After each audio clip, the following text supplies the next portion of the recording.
ফিলিস্তিন এবং গাজায় যে দখল করা হয়েছে এই দখল মুক্ত করতে হবে। 500 অধিক এই প্রাণবাহী জাহাজের কর্মীদেরকে অবিলম্বে মুক্তি দিতে হবে। বাংলাদেশ সহ আপনারা লক্ষ্য করেছেন আজকে বাংলাদেশ সরকারের পক্ষ থেকেও ইসরায়েলের এই গণহত্যার নিন্দা জানানো হয়েছে, তাদেরকে মুক্তি দেওয়ার দাবি জানানো হয়েছে। আমরা সাথে সাথে আরো এই কথা ঘোষণা করতে চাই, যতদিন ফিলিস্তিন স্বাধীন না হবে ততদিন মুসলমানদের লড়াই অব্যাহত থাকবে ইনশাআল্লাহ। শক্তি পরাশক্তি এই স্বাধীনতা আন্দোলনকে নস্যাৎ করতে পারবে না ইনশাআল্লাহ। আমরা আহ্বান জানাই, অবিলম্বে গণহত্যা বন্ধ করুন, নারী শিশু হত্যা বন্ধ করুন।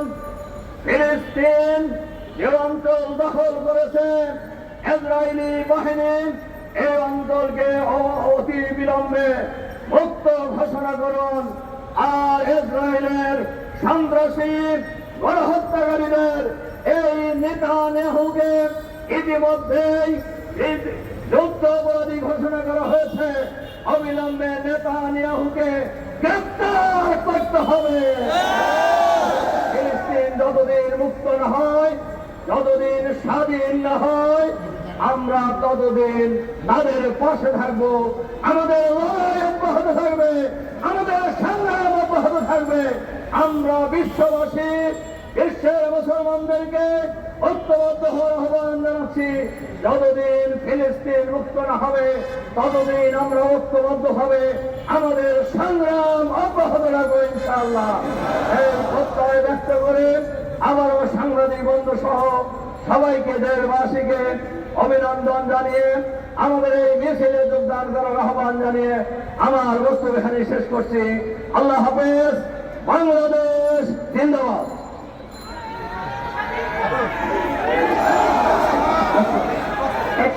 সভাপতির বক্তব্য আছে, সভাপতির বক্তব্য আছে।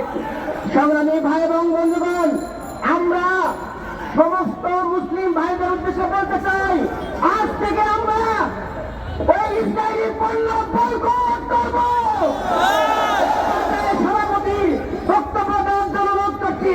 আজকের এই সভার সংগ্রামী সভাপতি, মহানগরী উত্তরের সংগ্রামী আমির, কেন্দ্রীয় নির্বাহী পরিষদের অন্যতম সদস্য জননেতা জনাব সেলিম উদ্দিন, জননেতা জনাব সেলিম উদ্দিন।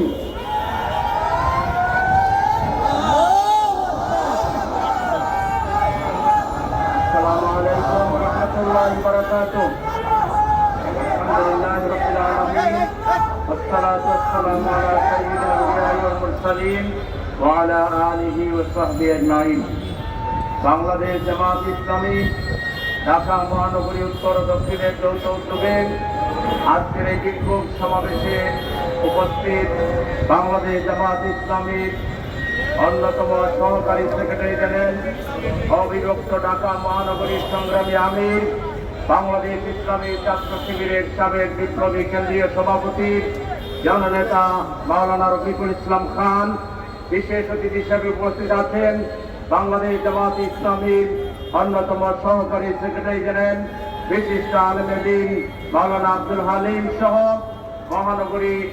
দুই মহানগরীর সম্মানিত নেতৃবৃন্দ, সংগ্রামী দেশবাসী। আমাদের সম্মানিত নেতৃবৃন্দ প্রধান অতিথি গুরুত্বপূর্ণ বক্তব্য রেখেছেন।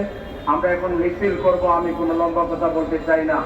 প্রথম কথা হচ্ছে, আজকে নেতানিয়াহু ইসরায়েলের গাজার উপরে যে নিষ্ঠুর নির্যাতন চালাচ্ছে ফিলিস্তিনের উপরে, এই সুযোগটা পেয়েছে আমাদের মুসলিম রাষ্ট্রগুলোর তথাকথিত নেতৃবৃন্দ, যারা মূলত ইসরায়েলের দালাল। তারা যদি মুসলমানদের প্রতিনিধিত্ব করতেন, ইসরায়েলের বাবারও শক্তি নাই বারবার গাজার উপর হামলা করতে পারে। আমি চ্যালেঞ্জ করে দিয়ে বলছি, মুসলিম নেতাদের যদি বিন্দু মাত্র আত্মমর্যাদা বোধ থাকে, আল্লাহর দরবারে দাঁড়াবার সেই ভয় যদি থাকে, আপনারা ওআইসির পক্ষ থেকে সকল মুসলিম রাষ্ট্র ঐক্যবদ্ধ হয়ে জিহাদ ঘোষণা করুন। এক সপ্তাহের ভিতরে ইসরায়েল খান ধ্বংস হয়ে যাবে। আজকে এই দালাল মুসলিম নেতৃবৃন্দের কারণেই আজকে গাজায় আমার মুসলমান শিশুরা, নারীরা যা কোন যুদ্ধের নীতিতে নাই, আন্তর্জাতিক সকল আইনকে লঙ্ঘন করে তারা নির্বিচারে শিশুকে হত্যা করছে, নারীকে হত্যা করছে, যুদ্ধপরাধ করছে, তাকে ঠেকানোর কেউ নাই। এক সময় আসবে, আল্লাহ ইন্নাল্লাহ লা ইউহিব্বুল মুতাদিন, আল্লাহ বাড়াবাড়িকারীকে পছন্দ করেন না। খুব শীঘ্রই ইনশাআল্লাহ সেই সময় আসবে, নেতানিয়াহু নমরুদ ফিরআউনের চাইতে ভয়াবহ করুণ পরিণতির সম্মুখীন হতে হবে। আমরা আবারও ওআইসির কাছে দাবি জানাবো, আপনারা যথাযথ পদক্ষেপ নেন। ওআইসিকে একটা টুটো জগন্নাথ হিসাবে এইভাবে রেখে মুসলমানদেরকে মার খাওয়ার সুযোগ না দিয়ে যদি কিছু করতে না পারেন, আপনারা ওআইসি ভেঙে দিন। যেসব রাষ্ট্রের মোরাদ আছে তুরস্ক সহ, আপনারা আলাদা নতুন মুসলমানদের জোট গঠন করেন, জিহাদ ঘোষণা করেন। আমরা বাংলাদেশ সহ সারা দুনিয়ার মুসলমানরা জিহাদের জন্য প্রস্তুত আছে। আপনারা কি জিহাদের জন্য প্রস্তুত আছেন?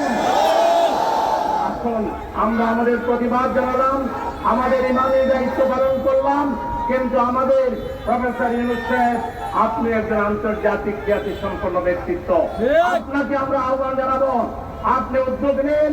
মুসলমানদের রাষ্ট্রপ্রধান যারা রয়েছেন, তাদের মধ্যে যাদের সাহস আছে তাদেরকে নিয়ে একটি জোট গঠন করেন এবং আপনারা ফিলিস্তিন উদ্ধার করার জন্য উদ্যোগ গ্রহণ করেন। আপনাদের পাশে জামায়াতে ইসলামী সহ বাংলাদেশের কোটি জনতা আপনাকে সমর্থন জানাবে। আমাদের মিছিল শুরু হবে, আমরা সুশৃঙ্খলভাবে নেতৃবৃন্দ আগে যাবেন, তারপরে আপনারা যাবেন। সবাই জায়গায় দাঁড়ায় থাকেন, নেতৃবৃন্দ যাওয়ার পরে আপনারা শুরু করবেন। সবাইকে ধন্যবাদ জানিয়ে আজকের সমাবেশের কাজ এখানে শেষ।